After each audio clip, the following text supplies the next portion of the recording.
China is an enormous country. It has 1.4 billion people, and China has been the largest economy on Earth since 2016 when you measure its GDP at purchasing power parity. In fact, I would argue that the economic rise of China is one of the most important developments in the past 80 years since the end of World War II. The fact of the matter is you simply cannot understand the world we live in today without understanding the rise of China and how it has changed everything. This is why I decided to come to China to see it with my own eyes. And the following presentation that I made explaining China's economic model is based on more than 2 years of research living in China and trying to understand China's very unique system, which is known as socialism with Chinese characteristics and a socialist market economy.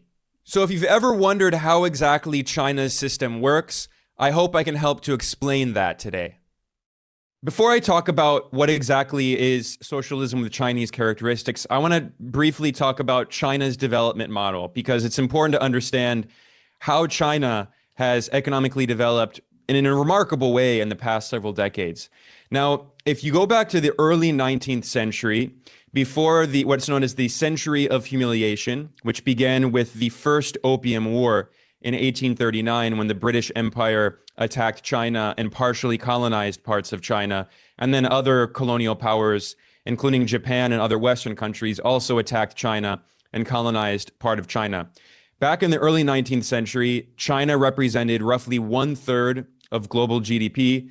This is according to the data compiled by the renowned economic historian Angus Madison. And what essentially we've seen in the past several decades is China's returning to this position that it previously had before European and Japanese colonialism. And, if you look more recently in 2025, China is now the largest economy on Earth. It represents nearly 20% of world GDP when you measure its GDP at purchasing power parity. Of course, gross domestic product measures the value of all the goods and services produced in a country in a given year. Later, I'll talk about some of the limitations of GDP. It doesn't take into account inequality and the kinds of economic production. Certainly, there are issues with GDP, but just to understand the size of China and how monumental the shift is in the global economy, we see that the US was the world's largest economy, especially after World War II destroyed most of the other major economies in the world. But China has been the number one economy since 2016, and the US share of the global economy has been falling over time. It's now less than 15%. What's even more incredible, again, I'll talk about the issues with GDP later, but just to understand the level of economic development in China, not in terms of distribution and inequality, but the level of development in China.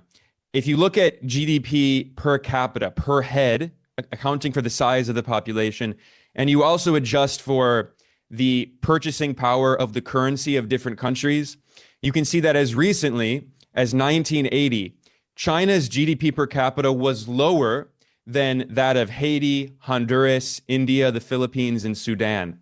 And today it's several times higher. I mean, this is an absolutely remarkable example of economic development, which is why I would say that the economic rise of China is one of the most important political developments in the past 80 years since the end of World War II.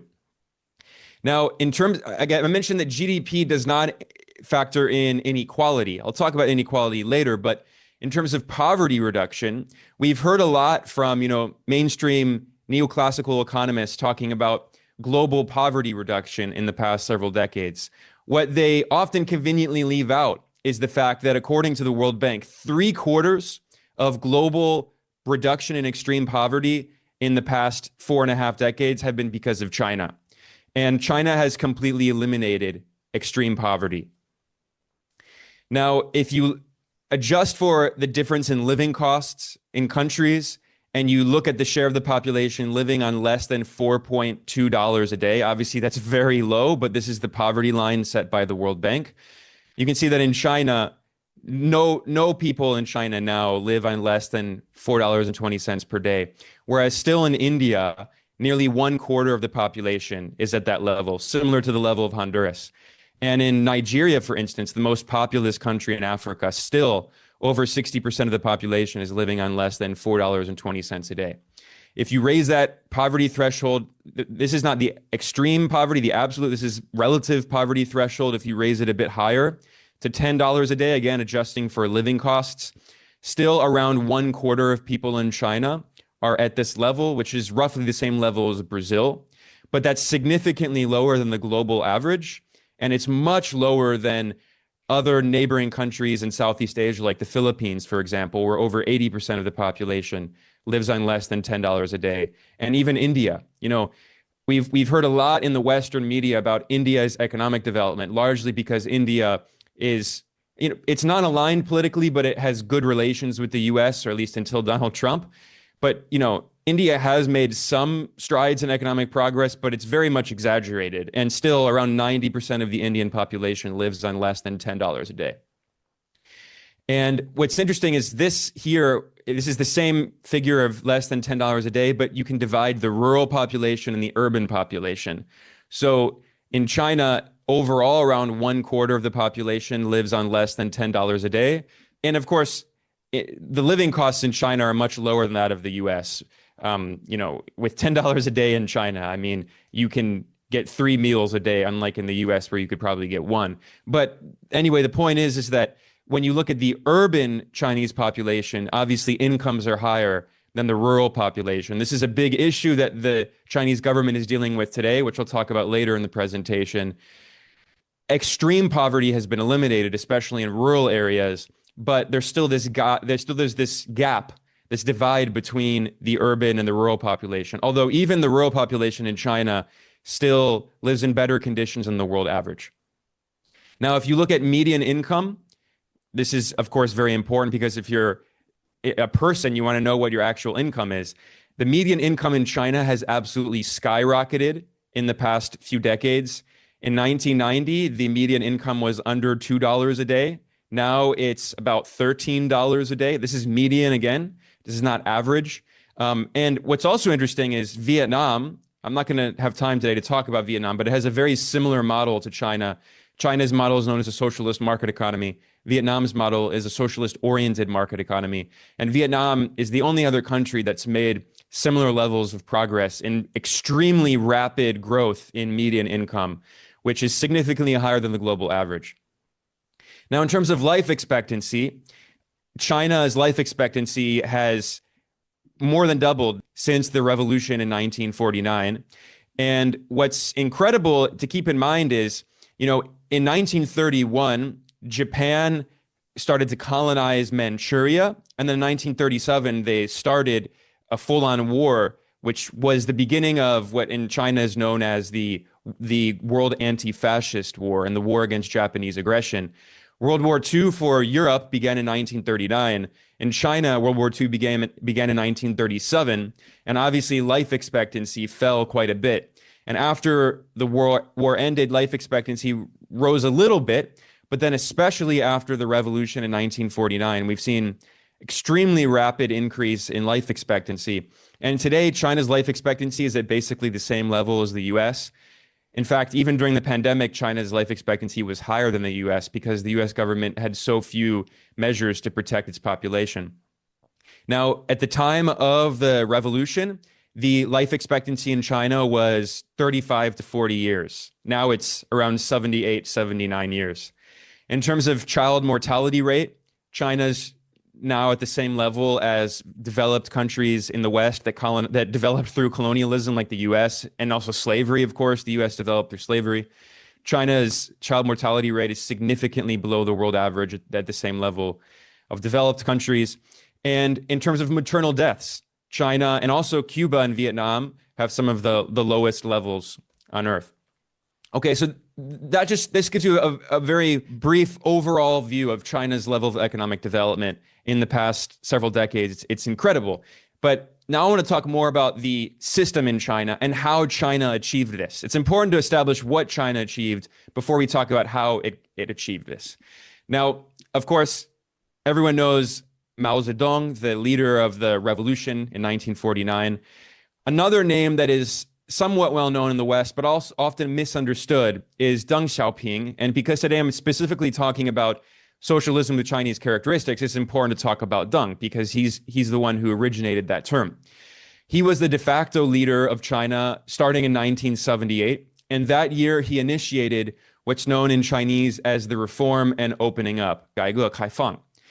And I mentioned that Deng is very misunderstood, and a lot of Western, China hands, observers, they portray Deng as someone who just abandoned socialism and adopted capitalism. And they often, for instance, use this quote that is misattributed to him, "To get rich is glorious," which really misunderstands what Deng's idea was. And not just Deng, because he was one political leader in the Communist Party, and there were other political figures who played an important role in the reform process that I'll talk about as well. But in reality, Deng's argument was not just, we should just get rich. The point was that by allowing the use of market forces naturally through uneven development, some parts of China would develop and become prosperous faster than other parts, which is, in every country in world history, this has happened. There's been a process of internal uneven development. However, Deng always emphasized that the advanced areas that develop later have the duty to help what he called the backward areas, the less developed areas in China. And this has actually become a major priority today. In fact, it's known as the central contradiction.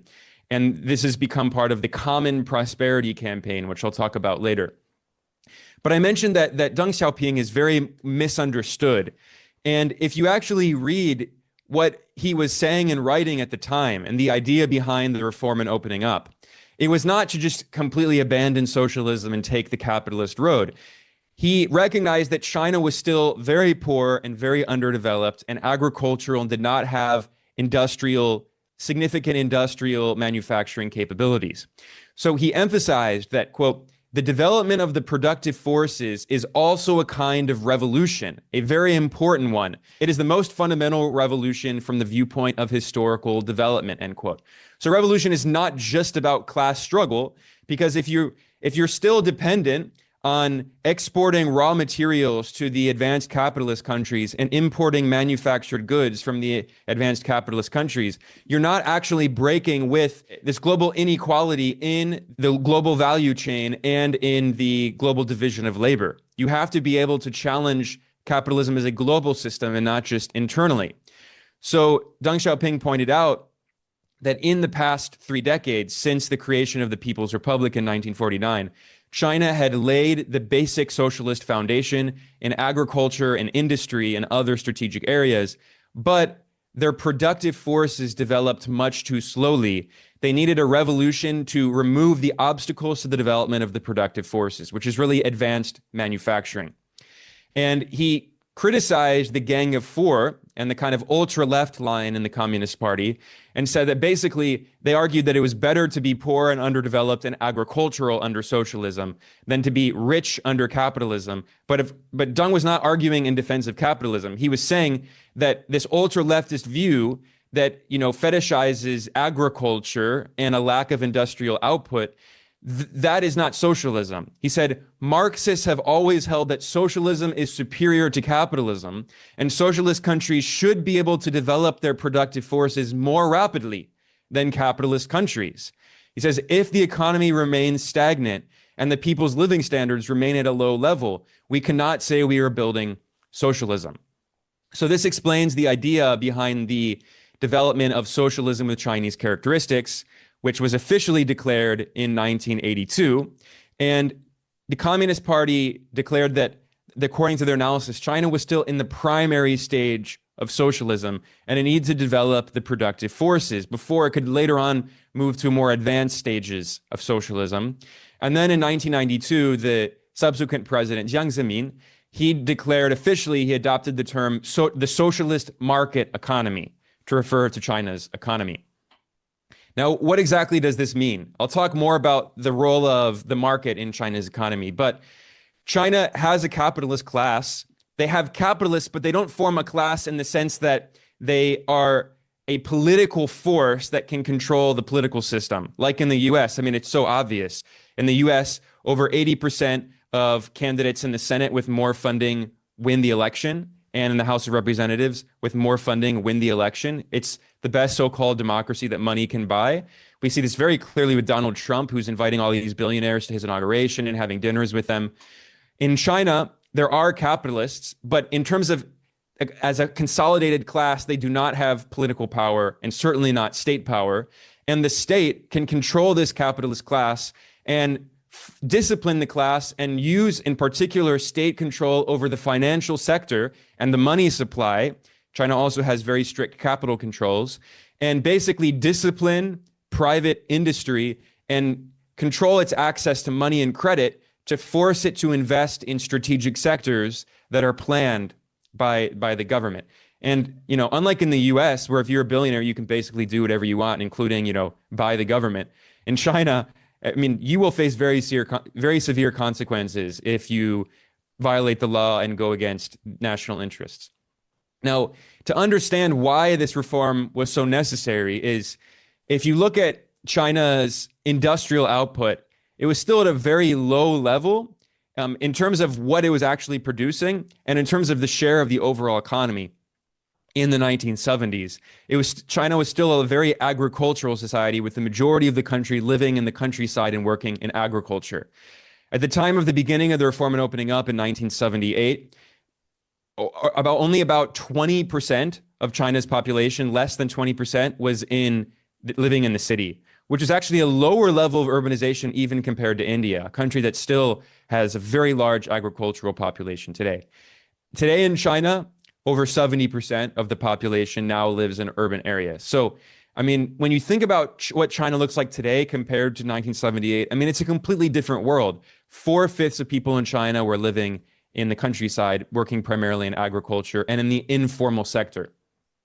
Now, Deng Xiaoping may be somewhat well known, but even less well known than Deng is the second most powerful leader of the Communist Party in the late 70s and the 80s, and that was Chen Yun.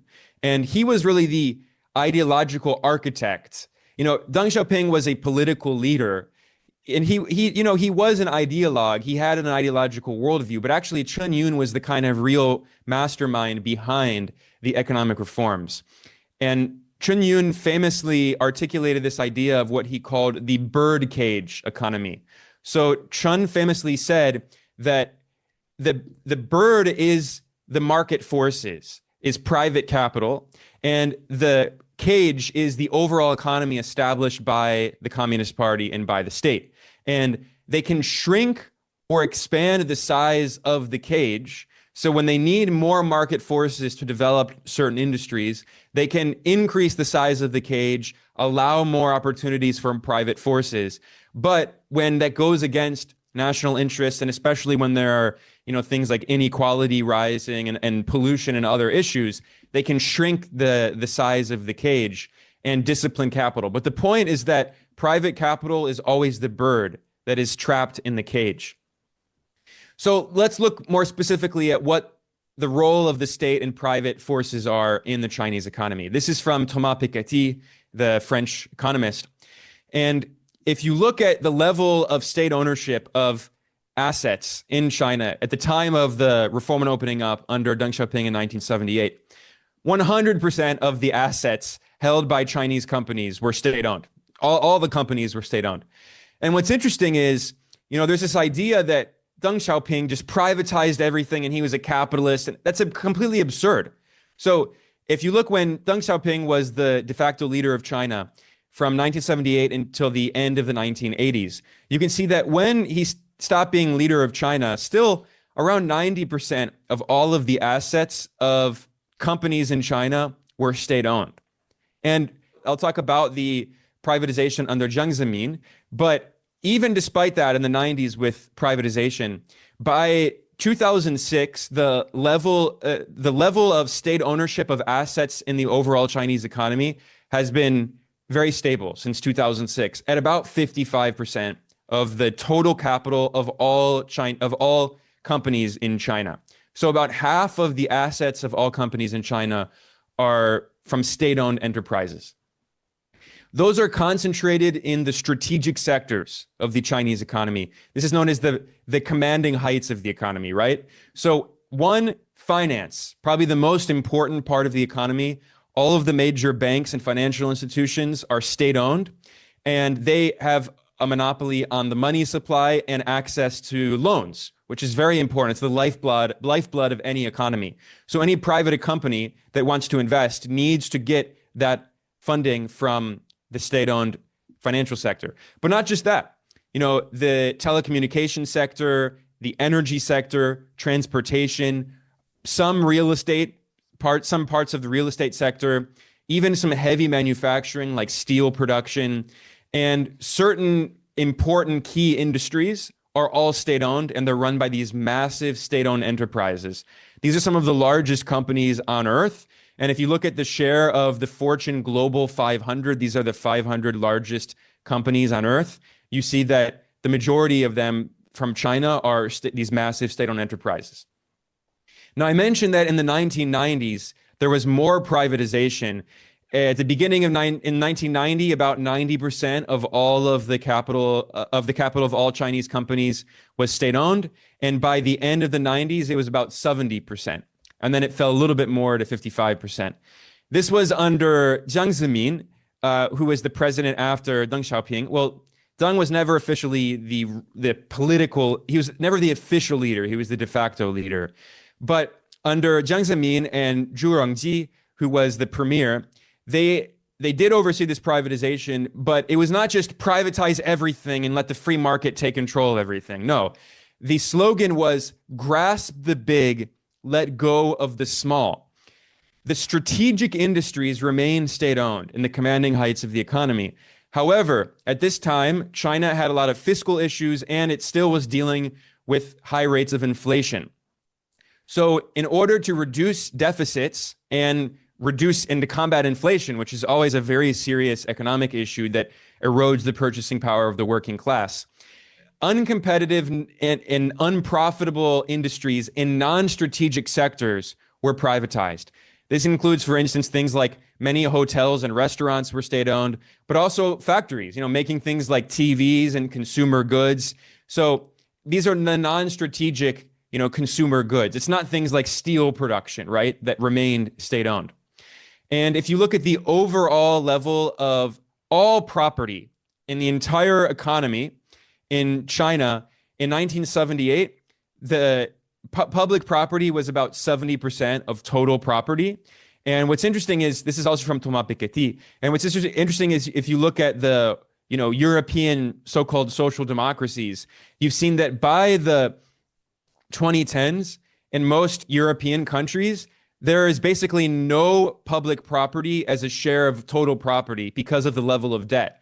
In fact, in the US, there's actually a negative share of public property because the public institutions, the very few that exist, are in debt to private financial interests that own their debt.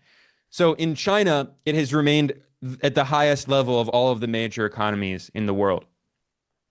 And again, if you look at the state-owned enterprises, the SOEs, as a percentage of GDP, their assets as a percentage of GDP, you can see that as of 2018, about 200% of GDP was represented by the assets held by state-owned enterprises. Even if you look at, a social democracy like Norway, which has a massive state-owned oil sector, even in Norway, it comes nowhere close to the level of assets owned by state-owned enterprises in China. And certainly it's much lower in Korea, Italy, and India. And again, I mentioned, if you look at the Fortune 500 list of the 500 largest companies on earth, and you look at state-owned enterprises on the list, there are some other state-owned enterprises like Saudi Aramco, which is the major Saudi oil producing company. And you can see that if you look at all of the SOEs on the Fortune 500 list, the vast majority, 3/4, come from China's SOEs. Now, what's also interesting as part of this reform process is that there was a decentralization of political power. What's not that well known about China is there's this idea that the central government in Beijing just controls everything and forces all of the provincial governments to do what Beijing wants. That's not at all how the Chinese political system works. In terms of the economic decision-making power that provincial governments in China hold, it's extremely a decentralized system, and they have a lot of leeway in determining what local governments in China how their economies are going to work, what their planning will look like. And a big reason for that is because China has 1.4 billion people. It's a massive country. It's not realistic for Beijing to determine what all of the local economies will be doing. It makes no sense. It would be irrational. So what we've also seen actually is in the past few decades, the state-owned enterprises that are administered by the central government in Beijing, their share of overall ownership in the entire economy has fallen, as actually we've seen an increase in the share represented by state-owned enterprises owned by provincial governments and even also local city governments. So what we've also seen at the same time is that there are a lot of state-owned enterprises that are not 100% owned by the state, and there are different levels of state ownership. And in fact, over 80% of companies in China have some level of state ownership. So even if you have these big private tech companies, the state often owns at least part of those companies. A good example of this are the tech giants Alibaba and Tencent. They are private companies, like Alphabet, which owns Google, or Meta, which owns Facebook. But the difference in China is that even though they're not officially state-owned, because these are international companies, and we saw, the campaign against TikTok with all this propaganda against TikTok. So in order to promote internationalization, they're not fully state-owned, but instead, the Chinese government has what's known as a golden share, which means that the Chinese government has veto power over very important decisions made by these big tech companies, which is a way of preventing these tech companies from, going against the interests of China and the working class overall, and giving the state, significant power over these big tech billionaires. And if you don't do this, we see what happens in the US, where they just take over the government. And what's also interesting is there still are cooperatives. We'll talk about agricultural cooperatives in a second, but there also still are worker-owned companies in China. Now, obviously, they're not nearly at the same level as they were in the Mao era, especially in agriculture. But what's interesting is a lot of people don't know this. Huawei is actually probably the world's largest worker-owned company. And I mentioned that there are also agricultural cooperatives that have recently been increasing in size. And this is especially under President Xi Jinping, when he was appointed the General Secretary of the Communist Party in 2012 and then president. He initiated a major anti-poverty campaign. Now, obviously, this was going on for years, but this was a significant priority of President Xi. And as part of this anti-poverty campaign, he prioritized the invigoration of agricultural cooperatives in rural areas. And also not just in agriculture, but in other areas. This report notes that there are more than 10,000 primary supply and marketing cooperatives that have been set up in the past few years. And, if you read the Western media, sometimes they freak out about this and say that Xi is bringing back Mao era's policies but this is because the government recognized, and it's not just the central government in Beijing, but as part of this anti-poverty campaign, you had a lot of local governments and party officials who were working with local communities. And basically what would happen is local party officials would meet with representatives from the community and say, okay, what can we do to invest in infrastructure and job training and education? And what can we provide to you all to help provide job opportunities, to increase employment, to reduce poverty, to invigorate these local economies? Like, what can we do working together?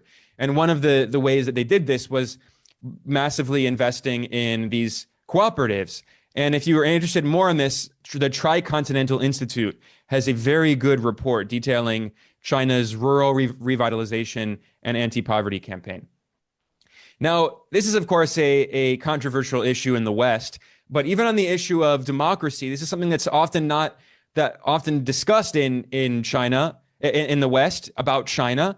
But what's interesting is that this Western organization called the Alliance of Democracies, which is funded by Western governments, and ironically, it's also funded by Taiwan, and it was founded by Anders Fogh Rasmussen, who was the Secretary General of NATO and the Prime Minister of Denmark. This is not in any way like a pro-China organization that's like controlled by the Communist Party or something. This is as Western as it gets. They do an annual study called the Democracy Perception Index, and they measure government approval around the world, and they've consistently found that China and Vietnam have some of the highest levels of government approval on earth.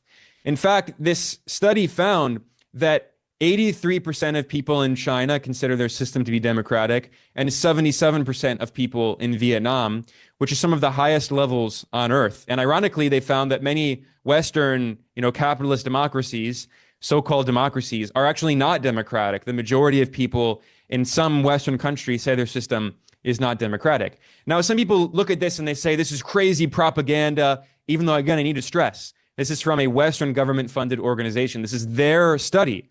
However, it makes a little more sense when you also look at how people in China and in general the global South understand democracy. Because when they're asked what they mean by democracy, they think of it in a very different way compared to North America and Western Europe.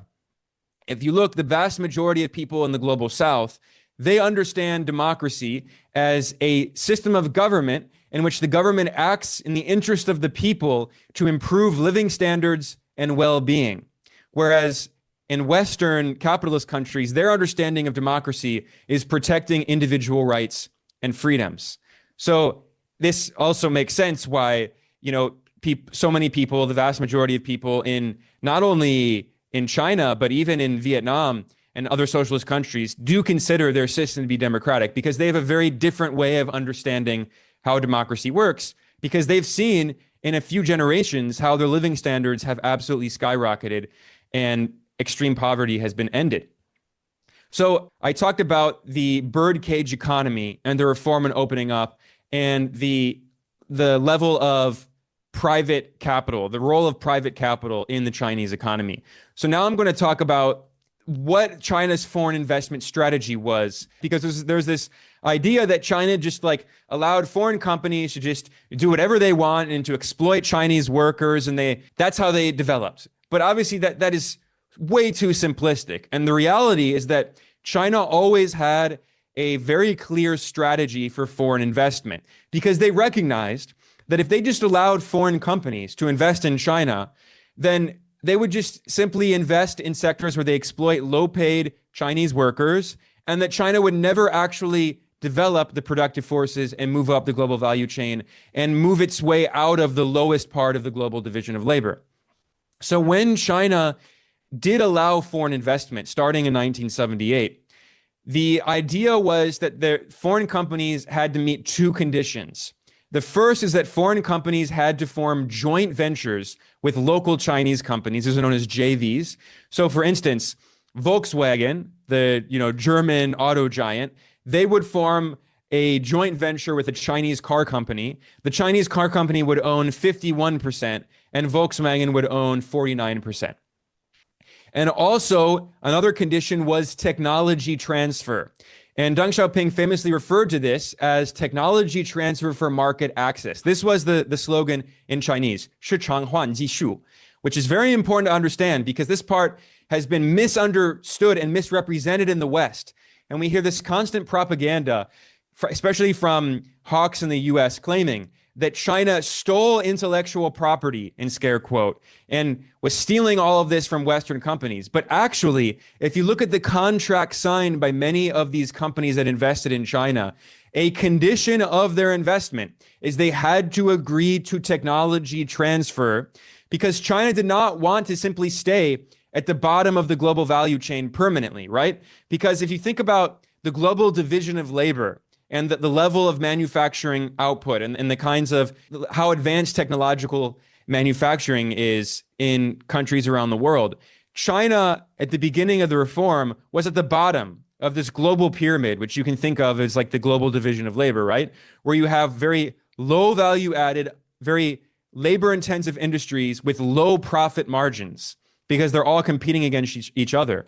And China, I mean, this is what it looks like today, but China was at the bottom and it didn't have many capital intensive, higher value added industries, and certainly did not have any high tech industries.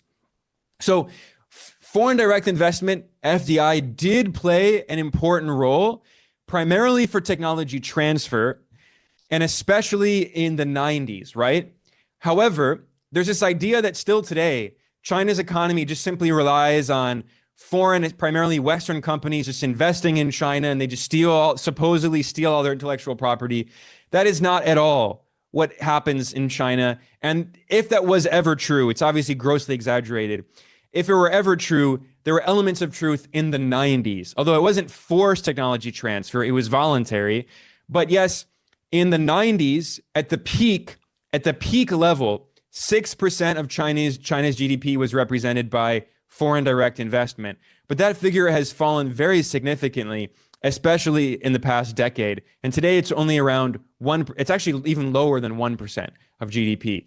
So China does not rely very much these days on technology transfer from the West, but that was a very important part of its development strategy in the 90s in particular. And I'll talk more about this issue of the global division of labor in a bit here. Now, as part of China's industrial policy, they didn't just want to have foreign companies invest and then permanently make cheap toys and toasters and textiles for Western consumers. That's what the Western governments, in particular the US government, wanted. They wanted to keep China trapped at the bottom. The strategy of the West, the US in particular, was to keep China trapped at the bottom of the global value chain so Western companies can permanently exploit low-paid labor, and Western companies can design the goods and they'll have a monopoly on the intellectual property, and they make the vast majority of the profit, where only a very small percentage of the profit goes to China or other global South countries. That was what the West wanted, what these Western companies wanted when they were investing in China. But obviously, China did not want to stay at the bottom of the global division of labor. So the Chinese government had clear plans, targets made for its industrial policy. And still today, China, the Communist Party issues 5-year plans. And we're about to see the new 5-year plan. And the strategy was industrial upgrading, to move up this global value chain. And they set different stages in different eras, in different decades, right? So in Chinese, these are known as the Lao San Yang, the 3 old things. So in the 1970s, the goal was for every household in China to have a bike, a watch, and a sewing machine. This gives you an understanding of the level of poverty and underdevelopment in China at the time, right? In the Mao era, China had made a lot of accomplishments in terms of raising living standards and very basic living standards from like a level of just desperation and starvation, and literacy and basic education and basic industrialization and women's liberation. However, by the 70s, China's level of development was still extremely low, and it was still one of the poorest countries on earth because it had such a big population. By the 1980s, the new goal was for every household to have a refrigerator, a washing machine, and a color TV. By the 90s, the goal, and these are of course goods that are manufactured locally in China. So the goal is to have this local manufacturing. In the 90s, the goal was again to move up the value chain and for every household to have an air conditioner, a VCR, and a computer. Again, all manufactured locally. And today, they now have this idea of the Xin San Yang. So it's now the 3 new things in China. And those strategic sectors that are prioritized in the previous 5-year plan are electric vehicles, solar panels, and batteries. And this is a big reason why China has become a juggernaut in the global green energy industry and is making huge progress in moving away from fossil fuels and helping the world transition to renewable energy.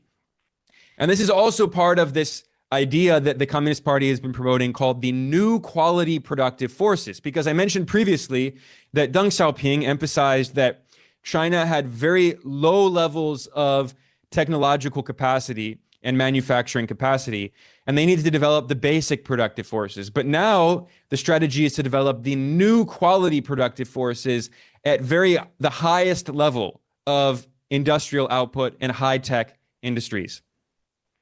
So if you look, for instance, at green energy, China now is building twice as much wind and solar capacity as the rest of the world combined. It's just off the charts. If you look at solar and wind, I mean, it's just crazy looking at China compared to the EU and the US. If you look at electric vehicles, I mean, there's no comparison to the level of output coming from China right now. And this was not just because of private market forces. This is because the government, the Communist Party, established a plan and said, we're going to prioritize this sector, and we'll use our control over the state-owned financial system to give cheap loans to industry and encourage domestic competition in order to increase efficiency and massively expand output of renewable energy to make it now solar is the cheapest form of energy on earth, solar power. And what we've seen is that China has become the world's manufacturing superpower. I mean, in terms of industrial policy, which refers to government policies in order to promote industrial manufacturing, China is just the most remarkable example in history. It's absolutely incredible. Going from this agricultural society where the vast majority of the population was living in the countryside 40 years ago, and now it's the manufacturing superpower in the world, representing about 1/3 of global manufacturing output. And China's manufacturing output is now more than all of the top 10 advanced economies combined. And at the same time, of course, we've seen in the US the exact opposite has happened in the neoliberal era, where the US capitalist class recognized that they could make much more money, they could have significantly higher returns on investment in the financial sector and in general in high value added services, not in manufacturing. So the US capitalist class decided to stop investing in manufacturing and instead to financialize the US economy. Today, 21% of US GDP comes from the FIRE sector, finance, insurance, and real estate. This is according to US data, and some people say this is actually probably a conservative estimate. And if you look at sectors of the US economy, by far the largest sector of the US economy is the FIRE sector, finance, insurance, and real estate. The red line here used to be manufacturing. The US was the world's manufacturing superpower after World War II, in large part because World War II destroyed all of the other major manufacturers. But what we've seen is the deindustrialization of the US economy and the financialization of the US economy.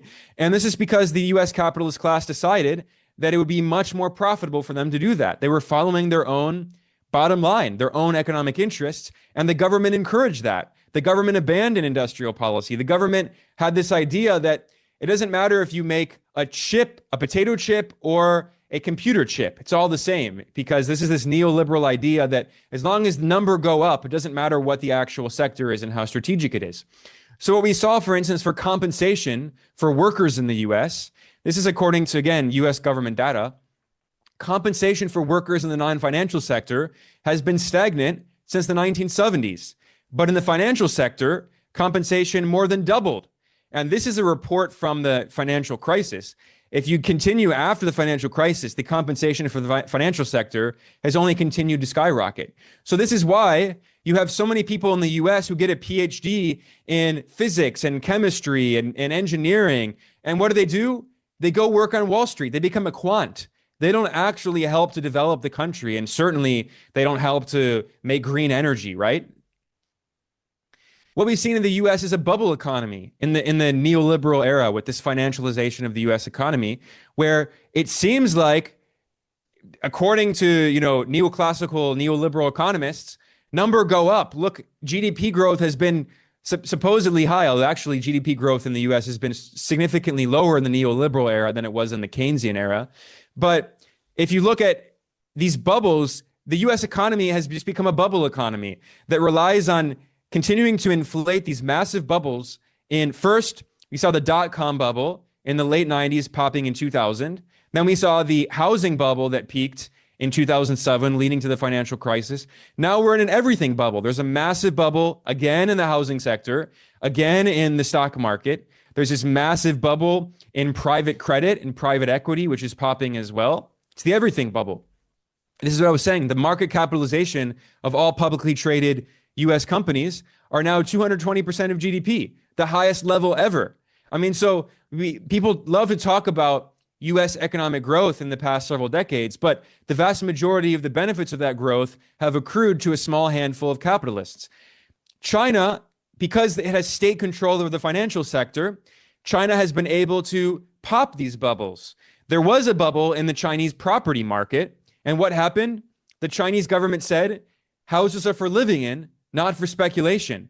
And in 2020, the Chinese government passed the 3 red lines policy and restricted real estate developers' access to credit, because credit is run by the state-owned financial system.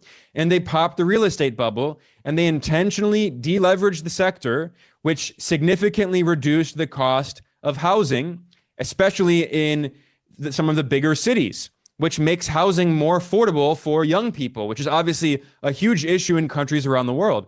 And what's funny is the Western financial press portrays this as like an example of the Chinese economy being in crisis and China is going to collapse. But this was an intentional deleveraging, a popping of the bubble that was carried out by the Chinese government.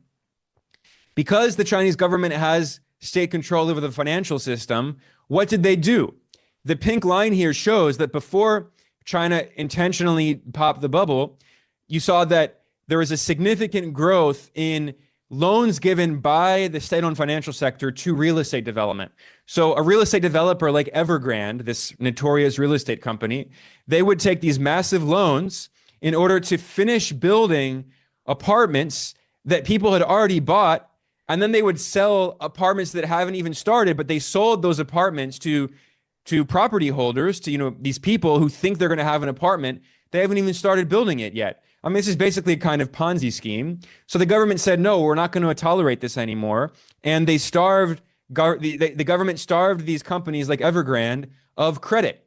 And where did that credit go instead? The state-owned financial system in China stopped giving credit or significantly reduced the credit it was giving to real estate development. And instead, they gave it to industrial manufacturing, especially the high-tech sector, electric vehicles, solar panels, these other, artificial intelligence. And this brings me to the issue of inequality, right? So China now has recognized that they have achieved a very high level of development, especially in manufacturing output, but now they have a big issue, which is inequality. So in the National Party Congress in 2017, the Communist Party officially changed what is called the central contradiction in Chinese society. And they now recognize that previously the central contradiction was the need to develop the productive forces and reverse what they called the backwardness of social production. However, today that is no longer the official position of the government. The position now is they need to rectify and reverse inequality and uneven development inside China, especially between urban and rural areas in China. This is the quote from the official English readout of the 19th CPC National Party Congress in 2017. This is what they wrote, quote, "The principal contradiction of the Chinese society has evolved. In the past, the contradiction was between the ever-growing material and cultural needs of the people and the backwardness of social production. Now, the principal contradiction is between unbalanced and inadequate development and the people's ever-growing needs for a better life. That includes increasing demands for fairness and justice, rule of law, security, equal environment, balanced urban and rural development, and equitable income distribution," end quote. So this is now the official top priority of the CPC. So this can help us to understand kind of 3 eras in China. So you have the era of socialist construction under Mao, starting with the revolution from 49 until 78. Then you had the reform and opening up under Deng, Jiang, and Hu Jintao, which is from 78 until 2012. And officially, when Xi was appointed the Secretary General and the President, now they've officially declared what they call a new era of socialism with Chinese characteristics. And again, the priority of that new era is reducing inequality and common prosperity. 共同富裕, that's the term in Chinese. It's commonly used now. And this actually is a term that did go back to the Mao era. It was used in a different context in reference to public ownership. Now the term has been very much popularized, and it's associated with equity, with reducing inequality. This has become Literally, I'm not exaggerating. This is literally the number one goal now of the CPC, of the Chinese government.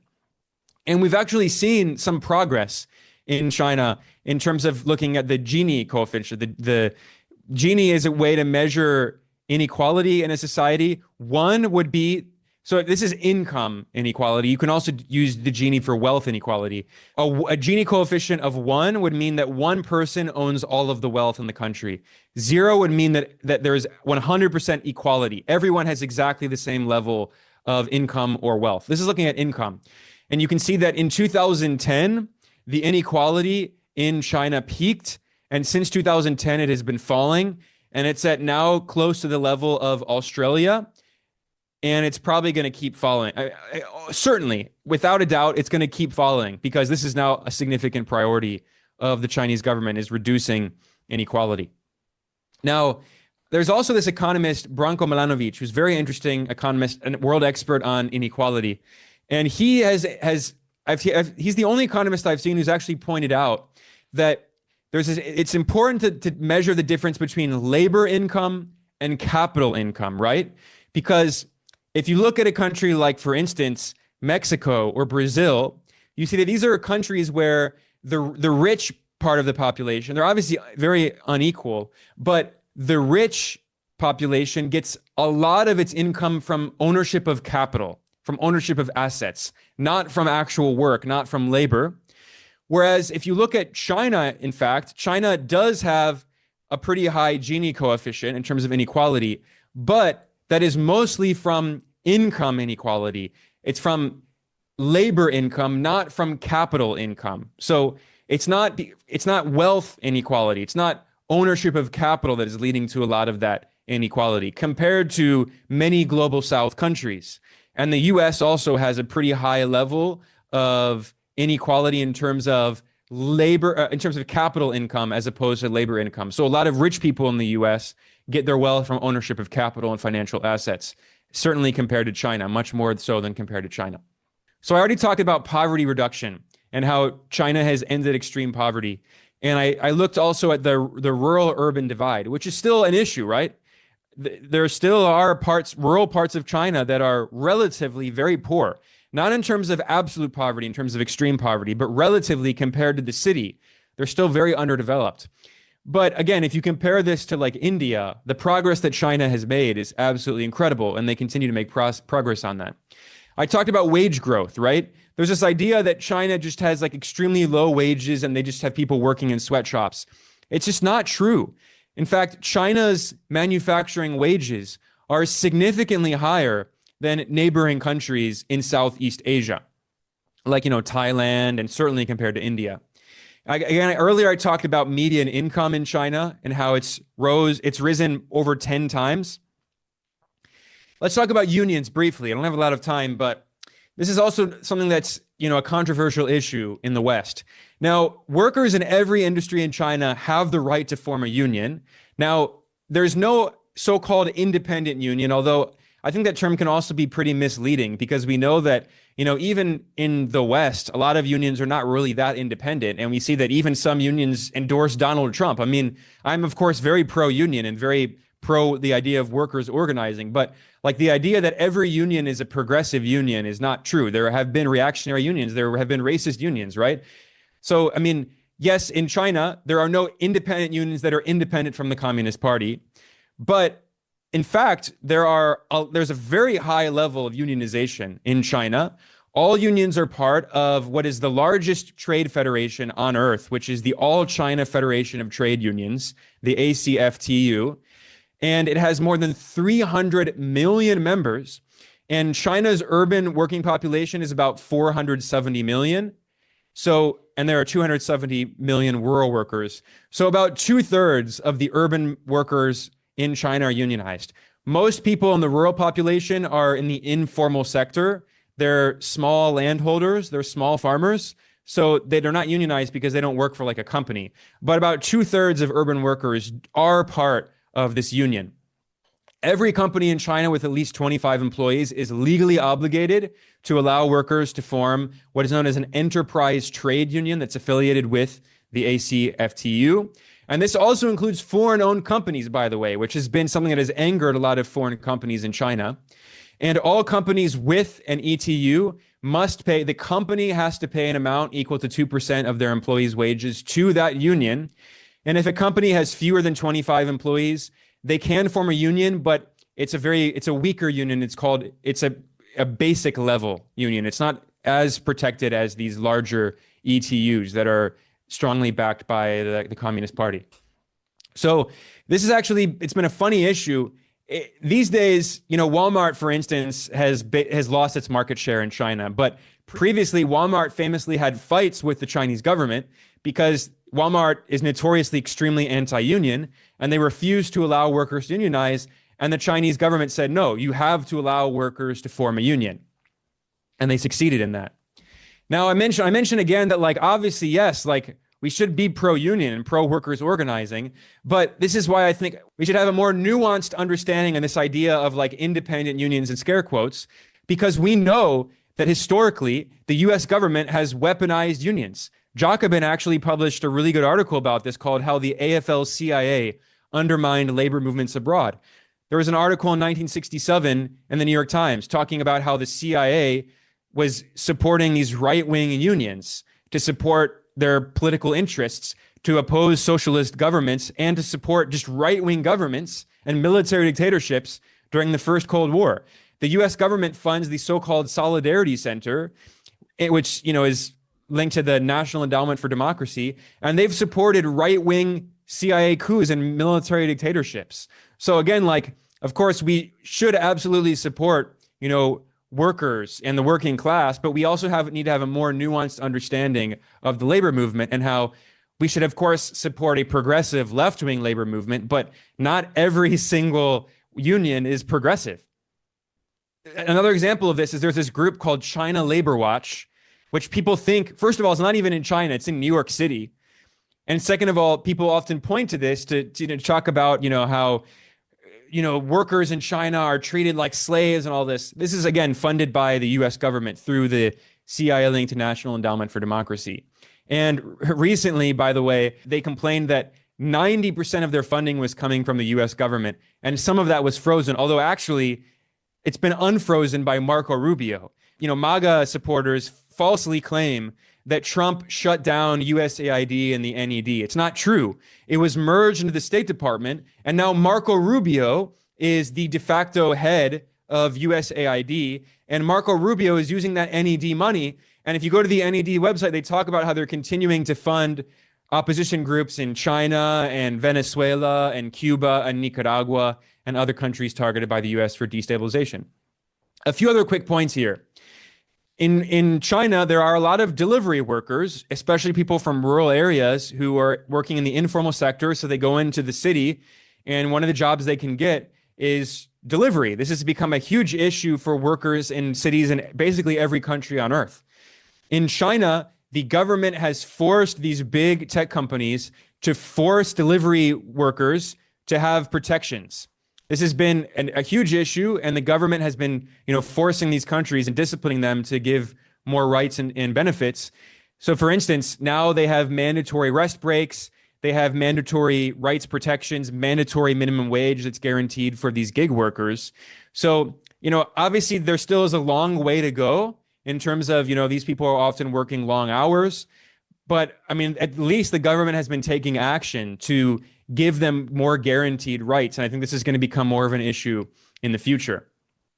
Also, there's this idea that in China that people work 9 a.m. to 9 p.m., 6 days a week. That is illegal. The government has said very clearly this is illegal. There were some tech companies that were trying to do this. It was actually the private companies that were trying to force their workers to do this. And the government said no. So there's this constant fight. Again, obviously it's not perfect. It's not a utopia at all. There are still a lot of issues. There's still these constant fights between labor and capital. This is one of the contradictions of a socialist market economy, right? The state is in charge. State-owned enterprises are the commanding heights of the economy. However, there still are these private companies, and they're still constantly fighting with their workers. And, these tech companies were trying to force their workers to work 12-hour days, 6 days a week. And the government said, no, this is illegal. You cannot do that. In fact, in terms of working hours, yes, people in China do work a lot, but actually, if you look at global data on working hours, certainly compared to some Western countries, especially European countries, Chinese workers definitely work more. But if you look at other countries in Asia, I would say that the average working hours in China are around the average. So for instance, it's at a similar level of in India and pretty close to Indonesia as well. Certainly in some more advanced countries in Europe and even, in Japan and Russia, actually, the annual hours worked by average workers are lower. But again, I mean, this is something that I think, honestly, that I think they should definitely work on improving and try to reduce the working hours. It's around 48 hours a week. This is an issue they could definitely improve. But again, I just want to emphasize that it's not like 60 or 70. Like this idea that everyone in China is just like a slave, it's just complete nonsense. Like people just make up so much nonsense about China. But earlier I talked about the global division of labor. And I would argue that one of the main goals of imperialism is to trap countries in the periphery of the world system, primarily in the global south, to trap them at the bottom end of the global division of labor, of this kind of global pyramid of the division of labor. And the US government has made this very clear. This was also under Biden, not just under Trump. Under Trump, it's very blatant, but even under Biden, the Commerce Secretary, Gina Raimondo, famously admitted the goal was to slow down China's rate of innovation. The CEO of Anthropic, one of the main US AI companies, which is backed by Amazon and Google, Dario Amodei, he wrote an article in the Wall Street Journal. He's lobbying the Trump administration to continue to put more chip restrictions on China, which also the Biden administration did. This is bipartisan. And in another article, he admitted that the goal of this is to live in a unipolar world dominated by the US and US tech companies, where only the US and its allies have access to the most high-tech models of artificial intelligence. And this would give, as he said, the US a commanding and long-lasting lead on the world stage. And he said, export controls are needed to prevent us from living in a bipolar or multipolar world. This is a powerful Silicon Valley oligarch saying that they want to live in a unipolar world dominated by the US. I was actually surprised to see that even J.D. Vance, the vice president and, underling of the far-right billionaire oligarch Peter Thiel, J.D. Vance, he literally worked for Peter Thiel, this far-right, fascistic Silicon Valley billionaire. And at a venture capital conference in March, he said the quiet part loud. He admitted what a lot of left-wing critics of neoliberal globalization have been saying for decades, which is, this is what he said, quote, "The idea of globalization was that rich countries would move further up the value chain while poor countries made the simpler things. You would open an iPhone and it would say designed in Cupertino, California. The implication, of course, is that it would be manufactured in Shenzhen," end quote. So this is, again, admitting that the strategy when the U.S. normalized relations with China under Richard Nixon, and when the U.S. allowed China to join the World Trade Organization in 2001, the strategy was to permanently keep China trapped at the bottom of the global value chain, Chinese workers trapped at the bottom in the global division of labor, to mean that Chinese workers would make cheap toys and textiles and toasters for U.S. consumers. So U.S. corporations would design the product, and then cheap Chinese workers would manufacture the product. J.D. Vance admitted that. That was the goal of neoliberal globalization.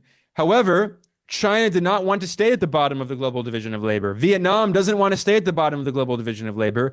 And these governments have very clear planning to move up the value chain so their workers are not trapped at the bottom of the global division of labor.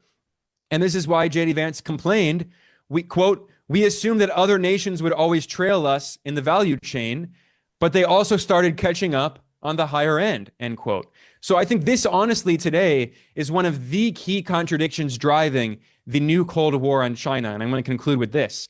We've seen, for instance, that China has caught up, not just in making, household appliances and TVs and computers and phones, but even at the most high-tech level, including artificial intelligence. We now see that there are models like LLMs produced by DeepSeek and Qwen. Qwen is another one that's produced now. And also Kimi is another one produced And this is why that we've seen OpenAI, which is, partially owned by Microsoft, the billionaire Silicon Valley oligarch Sam Altman has been openly lobbying the Trump administration to ban Chinese open source LLMs, open source AI models, because the fact that one, these are Chinese is a challenge to US hegemony, but also they're open source. These Chinese companies are releasing them for anyone in the world to run locally for free, which is a major challenge to the monopolistic business model of Silicon Valley.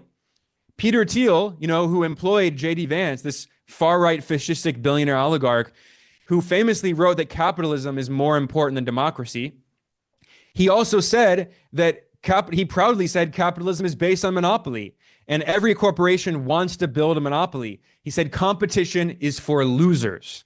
And this is what we see right now in China. Anytime China has a competitor to these US big tech corporations, they ban it. Biden tried to ban TikTok, and Trump is trying to force TikTok's parent company, ByteDance, to sell it to, as he said, a group of very wealthy people, to these billionaire oligarchs like, from Oracle, for instance. So again, I don't have time to get into this, but the business model of Silicon Valley is monopoly. This is the Uber business model. Whereas in China, in the non-public sectors, in the private sectors, ironically, because China has the socialist market economy, yes, they still do have a lot of private companies, but the Chinese government forces them to have cutthroat competition, unlike the US model, which is based on, monopolies. That's the Silicon Valley model for big tech. In China, it's the opposite. China says, okay, the Chinese government is going to invest in infrastructure for electric vehicles, in charging infrastructure, these charging stations, which are all over. If you go to a tier 1 city in China, Beijing, Shanghai, Shenzhen, all of these cities, you'll see, in every corner, you'll see a charging station. They're everywhere. There are more charging stations than gas stations. And that's why in these big cities, you see, like in Shanghai now, over half of the cars on the road are electric vehicles. And the government forced all of the taxis and all of the public transportation, including all of the buses, to be electric vehicles.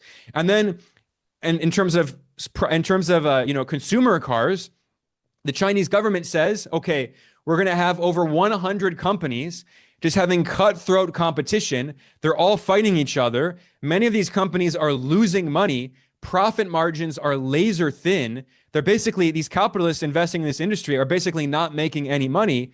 But what it's resulting in is very efficient cars, because they all have to compete with each other because they don't have monopolies. They have to make better cars for cheaper. So you can get like an 8,000 for $8,000 equivalent. You can get like the entry level BYD EV. And like I've been in many of these EVs from many of these companies. And by the way, some of these companies are state owned. Like Chery, for instance, is a state-owned company, or Chang'an is a state-owned company, SAIC also. So you have these state-owned enterprises making EVs that are competing with private companies to make like the best possible cars. And also like China's banning NVIDIA's chips partially is like its anti-monopoly law. So like China takes monopoly very seriously. So the irony is, like we're told that China's socialist system, socialist market economy, like socialism is evil, right? And like socialism cannot innovate. Meanwhile, it's actually the US neoliberal capitalist system is based on monopoly. It's not based on competition. So, I mean, again, I don't have time to get into this in terms of the 5-year plan and like the fact that the Chinese government establishes certain industries and says, we're going to develop this industry and allow private companies, we'll give them resources to compete with each other to make the most efficient products in batteries, in electric vehicles, in wind and solar power. The Chinese government made a plan saying, we're going to develop what they call new energy vehicles. We're going to develop an electric vehicle industry from 2021 to 2035. The government provided the resources and the infrastructure, and they accomplished it. So like this shows that you can combine a market economy with elements of private competition to encourage innovation, but also the government can make sure that they're circumscribed and that capital is disciplined in a way that benefits national interest and the interests of the people. And I think this is a major reason driving the new Cold War, because that's what we're in today. And this is why a lot of this is important. Even if you're not interested in ever like going to China or whatever, like if you're not really interested in China, you should care about this, because unfortunately in Washington, they've made the assessment that we are in a new Cold War. This is Cold War II, and China is targeted by Washington for destabilization. And I would argue that the big reason for this is that this is fundamentally a conflict between China's system and the US-led capitalist system. The US-led capitalist system can only survive based on monopoly and destroying all challengers to monopoly capital's control over the most advanced high-end manufacturing in the world system. China is a direct threat to that, which is a significant reason for the new Cold War. So with that said, I'll conclude, but I hope people got something out of that presentation today.